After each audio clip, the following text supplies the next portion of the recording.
तो आज भक्त और भगवान की ये कहानी। भक्त तो हम सब लोग हैं, भक्ति हम सब लोग करते हैं, तो हमारी भक्ति को सुनने के लिए भगवान है और हमारे साथ हर वक्त भगवान है। तो उसकी एक छोटी सी कहानी, ये कहानी है संत नामदेव। ऐसे बुनकर थे, कपड़े बुनते थे। तो जैसे ही संत नामदेव जी अपना कपड़े का थान बुन के घर से काम के लिए निकलने लगे, पीछे से आवाज़ आई पत्नी की। पत्नी ने बोला कि भगत जी, आज घर पे राशन बिल्कुल नहीं है, आटा, दाल, चावल, चीनी, गुड़ कुछ भी नहीं है। इस थान के अच्छे दाम देके घर का राशन लेकर आना, बच्चे भूखे हैं। तो संत नामदेव जी अपनी भक्ति के हिसाब से बोल के निकले, जैसी प्रभु इच्छा, और आगे चल दिए।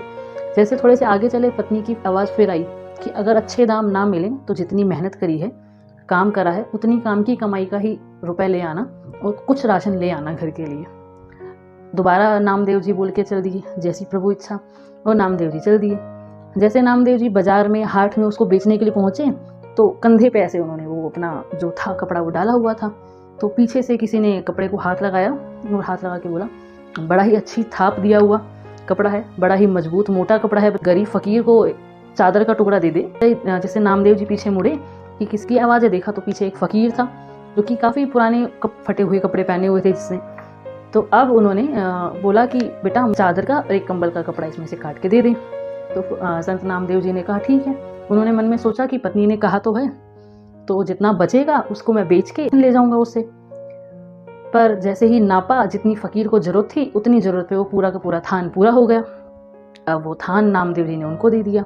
अब वो फकीर नामदेव जी को हजारों दुआएं देता चला गया, तेरा घर बार खुश रहे, तू खुश रहे, तेरे बच्चे खुश रहे, दुनिया भर की दुआएं देता नामदेव जी को चला गया।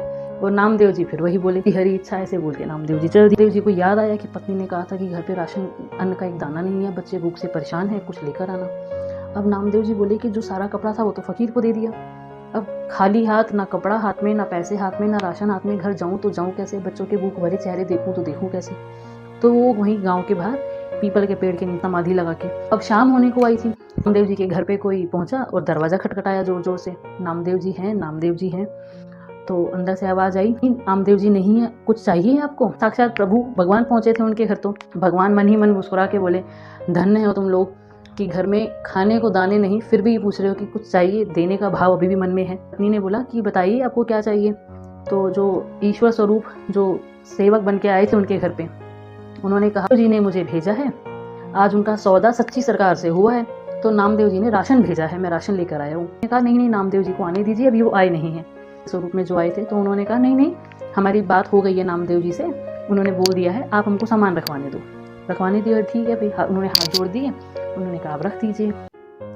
तो बोरियों से बोरियां अंदर जाती गई, पूरा घर, कहीं मेवे जाते जा रहे हैं, कहीं गुड़ है, कहीं बच्चे मुट्ठी भर भर के अखरोट खा रहे हैं, कोई किशमिश खा रहा है, दुनिया भर के राशन, मतलब ये कहा जा सकता है कि पूरे साल भर का राशन घर के अंदर जाता गया, और वो रुकने का नाम नहीं ले रहे थे। पत्नी ने हाथ जोड़ के उनको रोका कि भाई अब तो बस करो, अब नामदेव जी को आने दो। रात होने को आई, वो भी नहीं आए।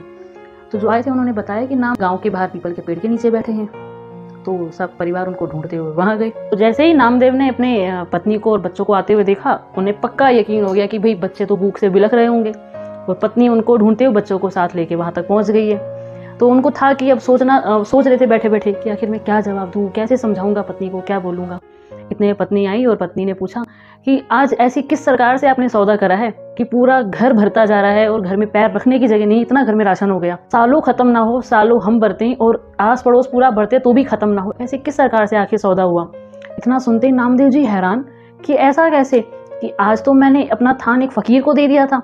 बस इतना याद आते ही नामदेव जी को ये याद आ गया कि बस जो फकीर था वो फकीर नहीं, फकीर के रूप में साक्षात प्रभु थे जो उनको परखने और उनसे उनका सौदा लेने आए थे। जी की हमेशा की आदत, उन्होंने पत्नी को वही जवाब दिया, जैसी प्रभु इच्छा। लॉजिक बहुत क्लियर है। लॉजिक ये है कि भक्ति हम सब करते हैं, पूजा हम सब करते हैं, पर उस पर विश्वास बहुत कम करते हैं। हम सब विश्वास नहीं करते, बहुत कम लोग होते हैं। हाँ, ऐसा भी नहीं कर सकते हम लोग कि एज एन एक्सपेरिमेंट करें कि आज हम जाके अपनी दुकान का सब कुछ लुटा के दे देते हैं, भगवान को देखते हैं शाम तक भगवान कुछ देने आते हैं या नहीं। हम जो काम करते हैं उस पर हमें यकीन, भरोसा, विश्वास सब कुछ होना चाहिए, उस सबसे पहले उस भगवान पे। तो जो हम करेंगे वो कर्म अपने आप उन तक पहुंच जाएगा और रिवर्ट हमारे पास अपने आप पहुंच जाएगा। तो जस्ट लेट्स ट्राई।